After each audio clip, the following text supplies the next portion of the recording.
L'enfant grandisse dans la foi, la guérison.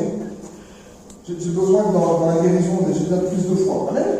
Peut-être que quelqu'un se dit ce matin, moi j'aurais besoin de pouvoir témoigner plus facilement, plus simplement. J'aurais besoin peut-être que ma parole soit plus aisée. Vous savez, quelquefois, si je fais juste une petite parenthèse, mais si vous témoignez que vous êtes mal à l'aise, vous savez, vous transmettez votre malaise. Et vous mettez les gens mal à l'aise. Donc des fois, les gens se forcent à vouloir témoigner pour dire, ouais, je veux témoigner, mais je le fais tellement maladroitement, je suis tellement gêné que finalement, cette gêne est communiquée. Faites-le simplement. Faites-le simplement. On n'est pas parfait. Moi, je crois au Seigneur. Amen. Moi, le Seigneur que j'ai rencontré, il a changé ma vie. Je crois que Jésus. Amen. Aussi simple que ça. Je prie d'abord toi, si tu veux. Avant que tu pries d'abord, oui, j'ai pris. C'est ça pouvoir témoigner. Et c'est l'un des témoignages publics de notre confession de foi. Et quand ce témoignage public de ma confession de foi se fait, mes bien-aimés, on est entouré d'une grande nuée de témoins. Je le fais devant tout le monde. Même si je parle à une seule personne, le ciel entend. Amen. Les anges et Jésus entendent. De quel côté on est? Quel côté on défend? Les gens, les démons et le diable entendent ce qu'on est en train de dire. On prend une position. Confesser, c'est reconnaître pour vrai. Je prends une confession. Je confesse que Jésus est vrai. Je prends une position spirituelle. Amen. Je prends une position spirituelle. Écoutez ce que nous dit l'apôtre Pierre, c'est dans 1 Pierre 3,14. 1 Pierre 3,14.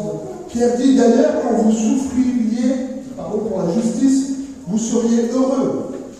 N'ayez d'eux aucune crainte. Ne soyez pas troublés, mais sanctifiez dans vos cœurs Christ le Seigneur, étant toujours prêt à vous défendre avec douceur et respect, devant quiconque vous demande raison de l'espérance qui est en vous. Tu veux savoir pourquoi j'ai l'espérance? Tu veux savoir pourquoi moi je souris alors que le navire est en train de couler? Vous savez, ce monde va mal, mais moi je suis heureux. Vraiment, je suis heureux parce que je me dis que chaque moment va rapproche de mon Seigneur. Et bien le jour où ce sera la fin de ce monde, le jour où ce sera la fin de ma vie, moi je ne vais pas pleurer. Je vais me réjouir. Vraiment. Vraiment. Moi je suis heureux et je suis impatient qu'on passe à l'étape d'après. Je suis heureux d'aller là-haut. Amen. Amen. Mais t'es fou, Laurent. Ouais, je vais t'expliquer l'espérance qui est en moi. Amen. Je suis un peu fou, hein. Mais cette folie-là, c'est Dieu qui m'a donné. Notre espérance, elle est ailleurs. Soyez prêts à vous défendre. Avec douceur et respect. Avec douceur et respect. Devant quiconque vous demande raison de l'espérance qui est en vous. Matthieu 10, 32 nous dit, et c'est Jésus qui parle. C'est pourquoi quiconque me confessera devant les hommes, je le confesserai aussi devant mon Père qui est dans les cieux. Quiconque me reniera devant les hommes, je le renierai aussi devant mon Père qui est dans les cieux. Cette parole est à son accomplissement dans Apocalypse 3, 5. Celui qui vaincra sera revêtu ainsi de vêtements blancs, je n'effacerai point son nom du livre de vie, je confesserai son nom devant mon Père et devant ses anges. Waouh! Quand on reçoit le témoignage de Jésus-Christ, quand on sera dans le ciel, et que le témoignage, on sera annoncé, on sera intronisé, on sera appelé par le roi des rois, par l'agneau qui nous appellera par notre nom. Dire à Guillaume, je le connais Guillaume, avance. Dire à Didier, Serge, Eric, viens. Je le connais devant tout le monde, il dira. Lui, c'est Laurent. Il me présentera devant tout le monde. Eh bien, regardez à quel point ce texte est glorieux. Jésus-Christ nous confessera devant son Père et devant les hommes. Lui, ce petit gars-là, je le connais. Bon. Là, on met le torse. Amen. Gloire à Dieu. Mais on ne veut pas te renier ici. Amen. Il y a besoin d'être fiers. D'être fiers d'être chrétien. Vous savez, aujourd'hui, vous avez vu un peu dans ce monde, il y a un gay pride. Chacun fait ce qu'il veut. Encore une fois, je n'ai pas de problème avec ça. Chacun fait ce qu'il veut. Je me dis, les gens sont fiers de quelque chose qu'ils devraient faire leur honte. Et nous, on a honte de ce qu'ils devraient nous rendre. C'est-à-dire elle m'ouvre. Elle m'ouvre. Je reconnais moi personnellement, le côté évangéliste, c'est pas mon côté, c'est pas le côté dans lequel je suis le plus à l'aise. Le Seigneur et moi est un bon évangéliste. Amen. Je voudrais vous dire que cette confession publique, elle est utile. Le Père a confessé publiquement son affection vers le Fils. Écoutez, je vous le lis, vous connaissez ces passages dans Marc 9. C'est au moment de la transfiguration. Il est dit 6 jours après, Jésus prit avec lui Pierre, Jacques et Jean, et les conduisit seuls à l'écart sur une haute montagne. Il fut transfiguré devant eux. Ses vêtements devinrent resplendissants, d'une telle blancheur qu'il n'y ait pas de foulon sur la terre qui puisse blanchir ainsi. Élie et Moïse leur apparurent, s'entretenant avec Jésus. Pierre, prenant la parole, dit Jésus, Rabbi, il est bon que nous soyons ici. Dressons 3 tentes, une pour toi, une pour Moïse, une pour Élie. Car ils ne savaient que dire, et l'effroi les avait saisis. Une nuée vint les couvrir, et de la nuée sortit le voile public. Celui-ci est mon fils bien-aimé. Écoutez-le. Aussitôt les disciples regardèrent autour d'eux, et ils ne virent que Jésus seul avec lui. Au moment du baptême, dans Matthieu 3:13, il est dit que Jésus vint de la Galilée au Jourdain vers Jean pour être baptisé par lui. Mais Jean s'y opposait en disant, c'est moi qui ai besoin d'être baptisé par toi, et toi tu viens vers moi. Jésus lui répondit, laisse faire maintenant, car il est convenable que nous accomplissions ainsi tout ce qui est juste. Et Jean ne lui résista plus. Dès que Jésus eut été baptisé, il sortit de l'eau, voici les cieux s'ouvrirent. Il vit l'Esprit de Dieu descendre comme une colombe et venir sur lui, et voici une voix se fit entendre des cieux. Fit entendre ces paroles. Celui-ci est mon fils bien-aimé, en qui j'ai mis toute mon affection. Le Père a donné une confession publique du Fils. Publique. Vous savez, des fois, les chrétiens disent, mais moi, je prie dans mon cœur. Et moi, c'est dans mes pensées. Ou la seule fois que j'ouvre ma bouche, c'est dans ma chambre. Le Père et le Fils avaient une relation intime depuis longtemps.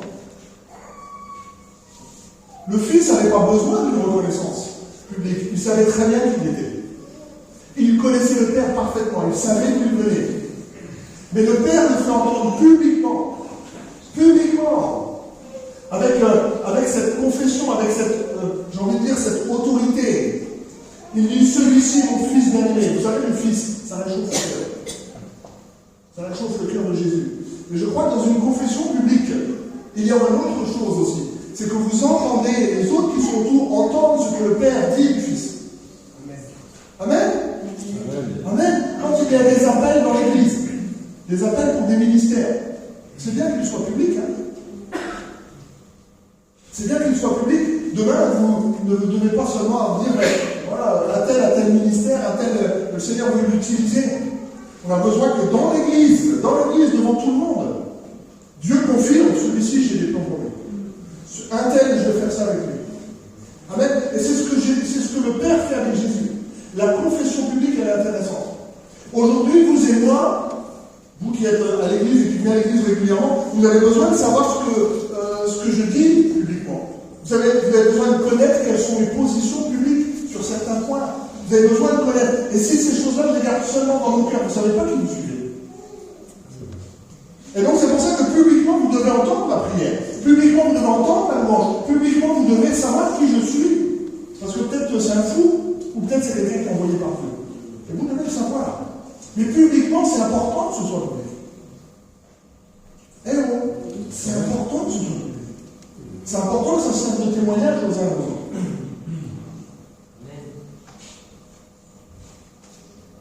Je me dis combien Jésus avait été encouragé par cette confirmation divine.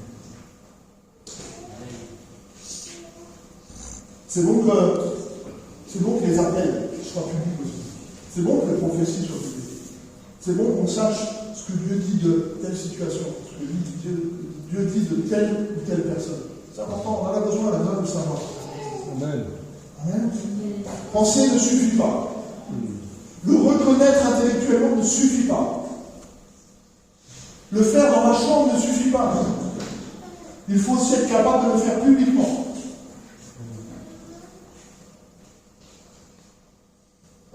reconnaissez à ceci, dit l'épître de Jean, 1 Jean 4, 2, reconnaissez ceci à l'Esprit de Dieu, tout esprit qui confesse Jésus-Christ. Tout esprit qui confesse Jésus-Christ. Venu en chair est de Dieu. Tout esprit qui ne confesse pas Jésus en chair n'est pas de Dieu. Celui-ci, c'est l'Antéchrist. Donc vous avez appris la venue, et maintenant déjà il est dans ce monde. Amen. Donc vous avez besoin d'entendre ce que dit la personne. Vous avez besoin d'entendre quel esprit j'ai en face de moi. Vous savez, moi je suis très sensible à ça, aux prières. Vous savez, je ne suis pas très sensible au CV, les CV ne m'impressionnent pas. Mais quand j'entends quelqu'un prier, il y a des prières, je dis, waouh, ça c'est une prière qui remplit. Ça c'est une prière qui remplit l'esprit.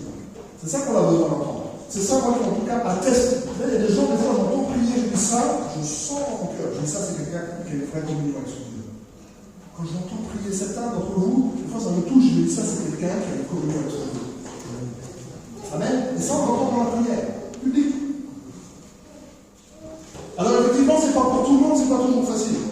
Mais on a des temps à l'église où on se réunit pour prier en semaine, on se réunit une fois par mois le samedi pour prier. Bientôt, il y aura les groupes de maison à la rentrée où on peut apprendre à prier en petits groupes. On peut apprendre à ouvrir sa voix. On peut apprendre. Et bien, ça va être une motivation. Ça va être un but. Si tu n'oses pas le faire, demain, tu t'arrives à le faire. Amen. On a aussi des moments à l'église, quelquefois, où on loue tous ensemble. Peut-être tu n'oses pas devant tout le monde, mais quand tout le monde loue ensemble, ta bouche doit être ouverte. Amen. On peut entendre que celui qui est à côté de moi, il chante. Celui qui est à côté de moi, il est en train de courir aussi. Amen. Là, tu es caché, il y a du monde. Ouvre ta bouche. Publiquement. Romains 10, verset 8 nous dit, écoutez bien. Écoutez ce que dit Romain. Enfin, c'est pas Romain, c'est dans les Romains. Écoutez ce que dit Paul. La parole est près de toi, dans ta bouche et dans ton cœur. Or, c'est la parole de foi que nous prêchons. 10, verset 9, si tu confesses de ta bouche que le Seigneur Jésus, et si tu crois dans ton cœur que Dieu l'a ressuscité des morts, tu seras sauvé. Car c'est en croyant du cœur qu'on parvient à la justice, et en confessant de la bouche qu'on parvient au Seigneur. Selon que dit l'Écriture, quiconque croit en lui ne sera point confus. Amen. C'est pour ça que j'insiste, c'est la seule chose que je demande vraiment aux baptisés. Je dis, tu dois confesser publiquement que tu veux t'engager. Ce n'est pas les pasteurs qui te disent de te faire baptiser, ce n'est pas tes parents, ce n'est pas quelqu'un à l'église qui t'a dit de te faire baptiser, tu dois dire publiquement, je veux suivre Jésus. Ça, c'est le minimum. Que tu n'aies pas tout compris au moment du baptême, c'est normal. C'est normal. Je vous dis encore une fois, je ne veux pas mettre d'un poids sur les baptisés. Des fois, il y a des gens qui ont fait 5 fois les préparations de baptême, ils ne sont toujours pas baptisés. Si tu veux t'engager avec Jésus, tu prépare le baptême. Par contre, tu dois comprendre ce que tu fais. Je m'engage avec lui. Je m'engage à faire ça. Amen. Proclamer, c'est faire part de ce que j'ai, de ma connaissance. C'est quelque chose un peu plus qu'une connaissance intellectuelle ou qu'un témoignage. Proclamer, c'est prendre une position spirituelle. Proclamer, c'est quelque chose qui vient du cœur. La définition de proclamer, c'est publier et reconnaître solennellement, par un acte officiel, proclamer le résultat d'un scrutin. C'est le dictionnaire qui dit ça. Ou alors, c'est annoncer et déclarer hautement auprès d'un vaste public. Par exemple, proclamer son innocence. On devrait être prompt à faire ça. Au moins en église. Il y a des endroits où c'est pas évident. Il y a des endroits où c'est pas évident. J'étais avec un pasteur qui m'a raconté qu'il habite à Paris. Il m'a dit dans mon immeuble, il y a une star de télé. C'était réunion. C'est quelqu'un qui est un homme habillé en film. Elle me dit, moi j'ai été invité, des nouveaux qui sont venus dans mon immeuble, on fait le pendaison de crémaillère, on va inviter tout l'immeuble. Je me suis retrouvé avec cette personne. Elle dit, on discutait, on parlait de choses, quelqu'un de très aimable, mais à un moment on est venu à discuter de certains sujets, de société. Elle dit, aujourd'hui c'est très difficile de prendre une position publique. Juste d'essayer de nuancer certains propos. Elle dit, vous savez, je rouvre une parenthèse sur ce que je disais un peu tout à l'heure. Aujourd'hui on arrive dans une sorte de totalitarisme. On n'a pas le droit de penser différemment. On n'a plus le droit de penser différemment. Certains sujets, il faut faire très attention quand on les aborde. Donc des fois, vous savez, l'Église doit être intelligente. Hein. C'est pas prendre des positions pour faire les vainqueurs et puis se mettre du monde à l'autre, c'est intelligent. D'accord? Aujourd'hui, on arrive à une sorte de totalitarisme, où on ne peut plus dire vraiment ce qu'on veut. Bref. Mon deuxième point, c'est la louange. Et là, on ne parle plus de témoignage. Là, je ne parle plus de vers l'extérieur, de vers des gens qui ne connaissent pas Dieu. Là, on est entre nous. On est entre chrétiens. Hein? On est tous ici des beaux chrétiens, parmi les meilleurs de la région. On va prier pour l'entrée, frère. Non, je plaisante, mais on est entre nous. Laissons éclater notre envie de louer. Amen. Ouvrons nos bouches. Amen. Dans ces moments de louange, aucune bouche ne devrait fermer. Amen. On veut chanter, on veut louer Dieu, et quand ensemble on a des moments où peut-être tu n'oses pas prendre la parole et prier publiquement. Quand tout le monde prie ensemble, prie. Ouvre ta bouche. Fais-toi ce défi de dire, moi je veux prier publiquement. Vous savez, j'y arrivais pas, moi, les gars. J'étais à l'église, hein. J'arrivais pas à prier. Et un jour, je me suis dit, je ne suis pas resté bloqué là-dessus. Je dis, il faut que je prie à la réunion de prière. C'est mon défi que je viens de convertir. C'est prier à la réunion de prière. Au début, c'est. Vous savez, au début, je me suis forcé. Et puis à chaque fois, j'ai le cœur qui battait. Et puis la réunion de prière était passée, je n'avais pas prié. J'ai pas osé. Après, ce coup-ci, je vais prier. Et puis chanter mon cœur bat, c'est bon, après l'autre, une fois que l'autre l'aura fait, je vais prier, après ce sera le bon moment. Et puis je sortais, j'avais jamais prié. Clairement, je sais bien, il faut que ça s'arrête. J'arrête de regarder à ceux qui sont autour de moi, je prie. Je ne regarde pas si ma prière est bien ou pas bien. Hein. Et vraiment, on ne juge pas les prières ici.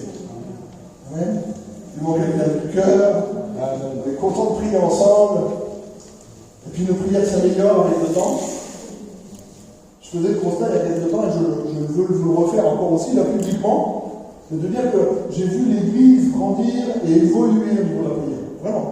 Il y avait des gens qui venaient, c'était difficile, avaient du mal à prier, et puis on voyait l'Église qui n'est pas forcément, où tout le monde n'a pas forcément l'habitude de prier ensemble, où les gens ne s'écoutaient pas toujours, où c'était pas toujours évident. Et je dis, j'ai vu l'Église grandir dans la prière. Amen.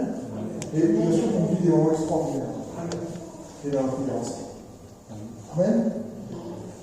Hébreux 13-15, c'est Dieu qui nous incite et qui nous pousse par sa parole. Il dit dans Hébreux 13, verset 15, par lui, offrons sans cesse à Dieu, sans cesse, un sacrifice de louange. C'est-à-dire, explication, c'est quoi la louange? C'est-à-dire, le fruit de lèvres qui confesse son nom. Vous voyez, c'est pas seulement dans le cœur, c'est pas seulement dans les pensées. Le fruit des lèvres. Amen. Le fruit des lèvres. N'oubliez pas aussi la bienfaisance et la libéralité, car c'est à de tels sacrifices que Dieu prend plaisir. Amen. Un sacrifice de louange. Pourquoi un sacrifice? Quelquefois ça me coûte. Quand j'ai des soucis, jusque-là. Quand j'ai des problèmes, jusque-là. Quand j'ai l'impression que rien ne va. Quand j'ai l'impression que Dieu n'a pas répondu à ma prière. Quand je me dis, mais Seigneur, regarde à tous mes problèmes. C'est un vrai sacrifice de te remercier. Et c'est un beau sacrifice. Amen. C'est un sacrifice de louange. Je veux faire sortir ma louange. Quand je suis dans la louange, quand j'ouvre ma bouche pour la louange, mes yeux se détournent de mes problèmes, se détournent de ma vie, et je les tourne vers le grand Dieu. Amen. Alors oui, mes problèmes, c'est toujours là. Oui, mes difficultés sont toujours là, mais je regarde le grand Dieu. Je regarde celui qui est assis et qui règne. Celui qui tient le monde dans sa main. Waouh, ça change tout. Ça change, amen. La vision de mes problèmes change. Toute ma vision des choses change quand je loue le grand Dieu. Et vous savez, quand je loue publiquement, écoutez bien ça, quand je loue publiquement, je suis en communion au ciel et au ciel. Dans l'Apocalypse, je vous disais, qu'est-ce qui est dans le ciel? Il y a les 24 vieillards qui adorent Dieu. Il y a les anges qui disent Saint, Saint, Saint le Seigneur, qui est digne d'ouvrir les sceaux. L'amour de Dieu est dit. Amen. Tous les anges chantent. Et quand je chante, moi, ici, là, même si je ne chante pas très bien, même si je ne suis pas le meilleur, le but, c'est pas de chanter mieux que les copains, de chanter plus fort que mon voisin. Le but, c'est d'être en communion avec le ciel. Amen. Il est digne de louange. S'il est digne de louange, alors il faut lui rendre. Amen. Publiquement, on veut donner cette louange. Dans les psaumes, j'ai noté à plusieurs reprises, je vous en lis quelques-uns très vite. Mais cette notion de louer est constante, et cette notion de louer en communauté est présente dans les psaumes. Dans Psaume 35, verset 18, je te louerai dans la grande assemblée. Pas n'importe où, pas seulement dans ma chambre. Pas seulement dans ma voiture, quand je suis en train de faire des kilomètres tout seul dans ma voiture. On peut le faire aussi, hein, ça marche. Mais je veux te louer dans la grande assemblée. Je te célébrerai au milieu d'un peuple nombreux. Amen. Psaume 40, verset 7. Tu ne désires ni sacrifice ni offrande, mais tu m'as ouvert les oreilles. Tu me demandes ni holocauste, ni victime expiatoire. Me voici, je viens avec le rouleau du livre écrit pour moi. Je veux faire ta volonté, ô Dieu, et ta loi est au fond de mon cœur. J'annonce la justice dans la grande assemblée. Amen. Dans la grande assemblée, au milieu d'un peuple nombreux. Voici, verset 10, Psaume 40, verset 10, voici, je ne ferme pas mes lèvres. Je ne ferme pas mes lèvres. Éternel, tu le sais. Amen. Je ne retiens pas dans mon cœur ta justice et je publie ta vérité et ton salut. Je ne cache pas ta bonté et ta fidélité dans la grande assemblée. Amen. Psaume 107, verset 32. Qu'il t'exalte partout dans l'assemblée du peuple et qu'il te célèbre dans la réunion des anciens. Psaume 111, verset 1. Louez l'Éternel. Je louerai l'Éternel de tout mon cœur dans la réunion des hommes droits et dans l'assemblée. Psaume 149, verset 1. Louez l'Éternel, chantez à l'Éternel un cantique nouveau, chantez ses louanges dans l'assemblée des fidèles. Amen. L'intérêt de se rassembler, l'intérêt d'être ensemble, l'intérêt d'être entre frères et sœurs est essentiel. Et lorsque, ensemble et en communauté, en église, j'amène ma participation, ma pierre à l'édifice, mon chant, ma louange, ma prière, avec le reste des saints, alors je suis en communion avec mes frères et sœurs. Et alors je suis en communion avec le ciel. Amen. J'ai une communion avec cela et j'ai une communion avec le ciel. Parce que ça nous oblige à être en communion les uns avec les autres. Pendant que Max chantait ce chant, je ne sais plus, là, il chantait Je suis plus esclave de la peur. Si vous vouliez chanter un autre chant pendant qu'il chantait ça, mais pas en communion ensemble. Ça nous oblige à être en communion ensemble. Ça nous oblige à suivre Max, ça nous oblige à chanter ensemble, ça nous oblige à être en communion et en communion avec le ciel. Psaume 89. Psaume 89. Je chanterai toujours les bontés de l'Éternel. Ma bouche fera connaître à jamais ta fidélité. Car je dis la bonté a des fondements éternels. Tu établis ta fidélité dans les cieux. J'ai fait alliance avec mon élu. Voici que je l'ai juré à David, mon serviteur. J'affermirai ta postérité pour toujours et j'établirai ton trône à perpétuité. Les cieux célèbrent tes merveilles, ô Éternel, et ta fidélité dans l'assemblée des saints. Car qui dans le ciel peut se comparer à l'Éternel? Qui est semblable à toi parmi les fils de Dieu? Dieu est terrible dans la grande assemblée des saints. Il est redoutable pour tous ceux qui l'entourent. L'Éternel, Dieu des armées, qui est comme toi, puissant, l'Éternel? Ta fidélité t'environne. Amen. Pas n'importe où, dans l'assemblée des saints. Il est dit, il est grand au milieu de toi, les saints Israël. Ensemble. Ensemble. L'assemblée et l'église locale est puissante. Et quand on chante ensemble, quand on loue ensemble, quand on prie ensemble, les cieux écoutent. Les enfers tremblent. Amen. Ce matin, que ta bouche ne reste pas fermée. C'est mon troisième point. On va mettre en pratique après. On fait ensemble. Hein? Travaux pratiques après. Interrogation écrite. Acte 2, le jour de la Pentecôte, ils étaient tous ensemble dans un même lieu. Tout à coup, il vient du ciel un bruit comme celui d'un vent impétueux. Il remplit toute la maison où ils étaient assis. Amen, ça vient du ciel. C'est la volonté de Dieu. C'est institué par le ciel. Ça descend. Des langues semblables à des langues de feu leur apparurent, séparées les unes des autres, et se posèrent sur chacun d'eux. Ils furent tous remplis de l'Esprit Saint. Amen. Quand on est rempli de l'Esprit Saint, qu'est-ce qui se passe? Ils se mirent à parler en d'autres langues, selon que l'Esprit leur donnait de s'exprimer. Or, il y avait en séjour à Jérusalem des Juifs, hommes pieux de toutes les nations qui sont sous le ciel. Au bruit qui eut lieu, la multitude accourut et elle fut confondue parce que chacun les entendait parler dans sa propre langue. Ils étaient tous dans l'étonnement et la surprise. Et ils se disaient les uns aux autres, voici ces gens ne sont-ils pas tous galiléens? Comment les entendons-nous parler chacun dans notre langue maternelle? Amen. Publiquement. C'est pas dans le cœur, hein. Quand la Pentecôte tombe, c'est quelque chose qui est initié par Dieu. C'est quelque chose qui descend en haut. C'est quelque chose qui l'Esprit est donné. Et quand l'Esprit est donné, c'est pas pour que les bouches soient fermées. Les bouches s'ouvrent. Quand l'Esprit est donné, ça fait du bruit quelquefois. Quand l'Esprit est donné, oui, les cœurs montent. C'est quelque chose qui vient de Dieu. C'était la volonté de Dieu. Et pour que tout le monde entende, écoutez bien, pour que tout le monde entende, Dieu a permis que ça se fasse dans chaque langue. Il est dit tous, nous les entendons dans notre propre langue. Pour que tout le monde entende ce que le peuple de Dieu a à dire. Pour que les cieux entendent ce que le peuple de Dieu a à dire. Pour que le diable et ses démons entendent ce que le peuple de Dieu a à dire. Amen. Amen. L'église de la porte ouverte, tu as des choses à dire ce matin. Tu as des choses à dire.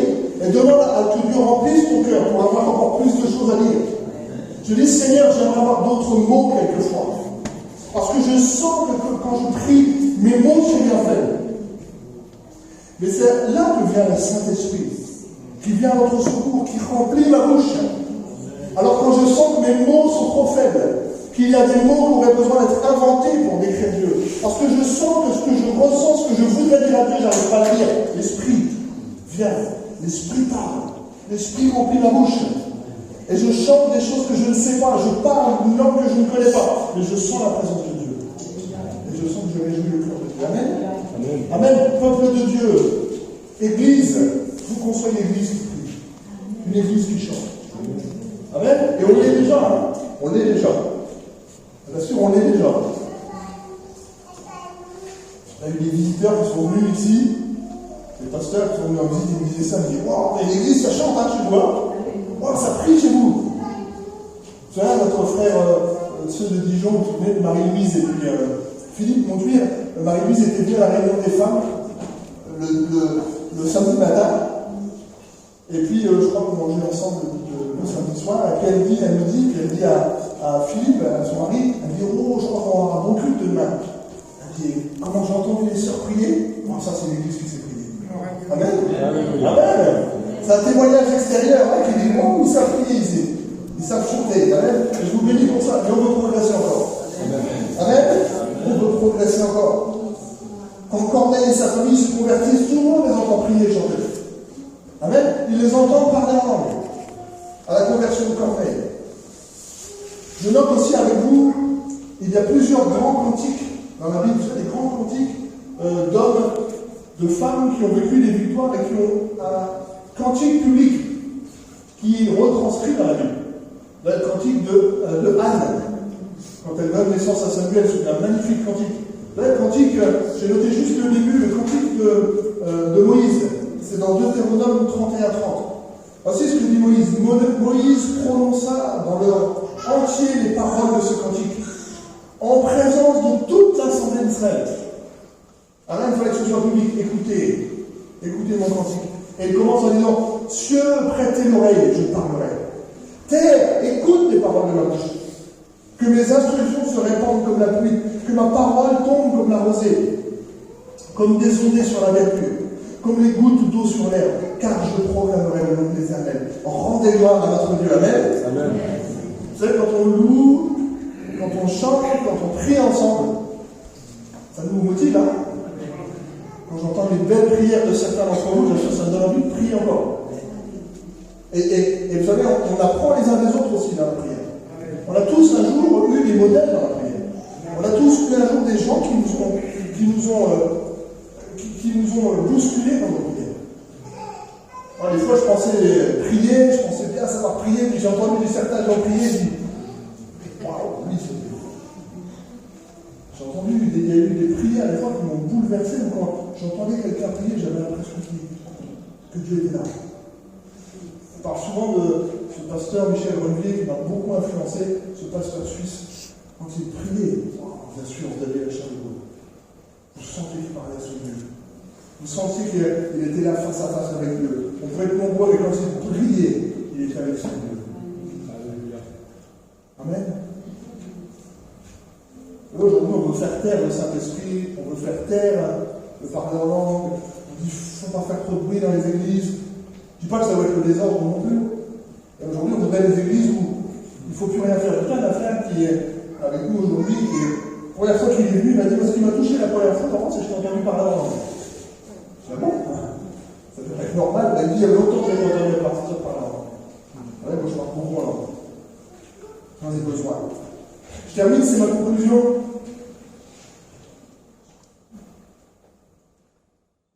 Je voudrais qu'ensemble, on prenne un petit temps après.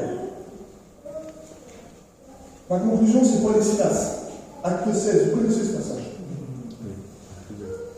Après que Dieu était chargé de coups, il vient de prendre des coups de bâton, on va peut-être tirer les cheveux, on les a humiliés, ils prennent des coups, on les jette en prison, en recommandant au geôlier de les garder sûrement.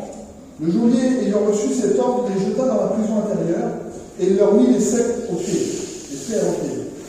Vers le milieu de la nuit, Paul et Silas priaient et chantaient les louanges. Amen. Et les prisonniers les entendaient. Tout à coup, il se fit un grand tremblement de terre, en sorte que les fondations de la prison furent ébranlées. Au même instant, toutes les portes s'ouvrirent. Les liens de tous les prisonniers furent rompus. Le geôlier se réveilla, et lorsqu'il eut vu les portes de la prison ouvertes, il tira son épée. Il allait se tuer, pensant que les prisonniers s'étaient enfuis, et Paul cria d'une voix forte, ne te fais point de mal, nous sommes ici. Amen. Jusque-là. Pour une petite réunion de louange, et pour organiser une réunion de louange, il y a mieux. On vient de se prendre des coups de bâton, on s'est fait arracher nos vêtements, j'imagine, on s'est fait tirer les cheveux, humilier, il y a des gens qui leur ont craché dessus, enfin voilà. Ils partent avec une tête au carré, un œil au beurre noir ou deux, ils sont jetés dans une prison, la prison de l'époque, confort très spartiate, et en plus on leur met des chaînes. Oh, vous savez, un truc tout bête, auquel on ne pense pas toujours. Vous savez, quand ils étaient dans ces prisons-là, il n'y avait pas de toilette, tout le monde faisait par terre. Dans ces prisons-là, c'est comme ça. Bon, pour la louange, il y a plus entraînant. Pas de guitare, pas de piano, rien. Mais le cœur est rempli. Amen. Le cœur de Paul et Silas est rempli. Et mes bien-aimés, quand ils commencent à chanter, parce que c'est tellement fort dans leur cœur. Et tant pis si on est au milieu de gens qui vont nous prendre pour des fous. Tant pis si les autres prisonniers vont se moquer de nous. C'est trop fort, c'est dans notre cœur. On peut remercier le Seigneur. Amen. C'est trop fort, notre cœur est rempli. Je ne peux pas fermer ma bouche, c'est pas possible. Mon cœur est rempli. Et vous savez, quand Paul et Silas commencent à chanter et à prier, je vais vous dire un truc. Ils ne le font pas pour que les portes de la prison s'ouvrent. Je suis sûr qu'ils n'imaginent même pas que les portes de la prison s'ouvrent. Franchement. Ils ne le font pas en disant, écoute, il faut qu'on se force on va se forcer, on va chanter, et les portes vont s'ouvrir. Non, allez, on est juste contents. Peut-être demain, on va avoir la tête coupée. Il y en a qui vont rentrer dans les mêmes prisons dont ils ne sont jamais sortis. Mais c'est pas grave, on va chanter, on va prier. On est deux, on n'est pas tout seul. Silas, t'es pas tout seul, je suis avec toi. Je suis avec toi, viens, on va prier, on va chanter. Notre Seigneur est merveilleux. Et quand je le disais tout à l'heure, quand vous détournez les yeux de vos problèmes, vous regardez le grand Dieu. Il y a de la louange, tout le monde. Franchement, il y a de la louange. Mon Dieu est tout puissant, mon Dieu est grand. Mon Dieu prend soin de moi. Les cœurs éclatent et bouillonnent de joie. Je ne peux pas vous dire, c'est pas possible. Je n'ai pas besoin d'avoir des circonstances particulières pour louer, pour prier. J'attends pas d'avoir les bonnes circonstances pour prier. Mon cœur est tellement dans la louange, tellement. Et je voudrais dire ce matin, je voudrais dire une chose. Peut-être que il n'y a pas assez de choses comme ça dans ton cœur. Demande-lui à Dieu. Mais simplement, demande-lui à Dieu, c'est je veux pouvoir te louer mieux. Je veux pouvoir te chanter mieux. Seigneur, remplis mon cœur. Peut-être que tu peux demander, Seigneur, j'ai besoin d'une nouvelle révélation de qui tu es, comment tu es. Peut-être j'ai besoin de mieux voir ta sainteté, mieux comprendre ce que tu as fait à la croix. Ça va remplir mon cœur de louange.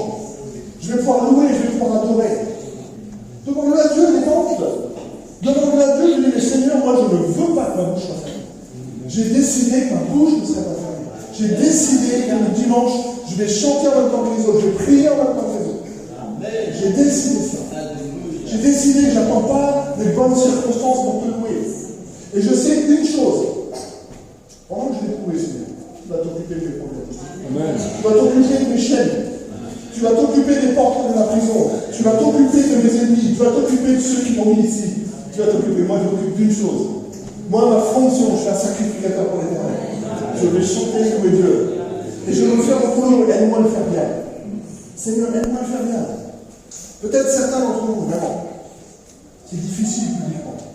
Mais quand tous ensemble on chante, quand tous ensemble on prie, participe. Vraiment participe ce matin. Que ta bouche s'ouvre. Que ta bouche s'ouvre.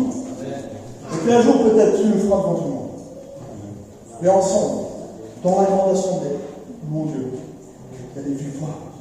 Dieu cherche les adorateurs. Il y a des victoires dans la louange. Il y a des victoires dans la confession publique. Je veux publier ton nom. Je célébrerai ton nom dans l'assemblée des saints. Amen. Amen. Je ne suis pas tout seul.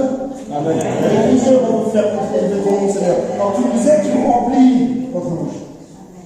Mais ne te cache pas derrière, c'est dans mon cœur. Où je le fais dans le secret de ma chambre. Les hommes, vous qui êtes mariés, quand votre femme vous dit tu m'aimes? Allez, vraiment, c'est dans mon cœur. Hein.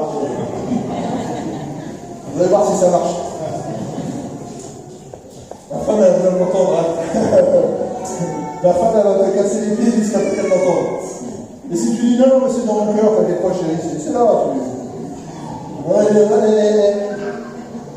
ma femme va me dire non, je veux l'entendre. Amen. Et devant le Seigneur, on va aussi le dire. Publiquement. Là, il y a plein de femmes qui font comme ça leur barrière. Ah, les femmes sont terribles. T'as entendu, là? Pour tenir une phrase du message, c'est ça. Quand c'est regardé, il y a tout qui disent ce que je fais. Mais on veut, si on le dit à notre femme, on veut dire au Seigneur aussi. Peut-être, Seigneur, j'ai besoin de toi. Avec simplicité, ce matin, je vais dire, Seigneur, j'ai besoin que tu m'aimes. J'ai besoin, Seigneur, que tu remplisses ma bouche. Peut-être que quelquefois les mots sont faibles. Alors Seigneur, s'il te plaît, donne-moi ce pardon. Donne-moi des mots nouveaux. Donne-moi ce matin, Seigneur, dans l'assemblée des saints. Je ne veux pas être un spectateur. Ce matin, ensemble, je veux ouvrir ma bouche. Seigneur, si c'est juste pour te dire merci. Peut-être c'est juste pour te dire que je t'aime. Peut-être c'est juste pour te dire merci pour l'Église. Peut-être pour te dire merci pour ce que je peux faire.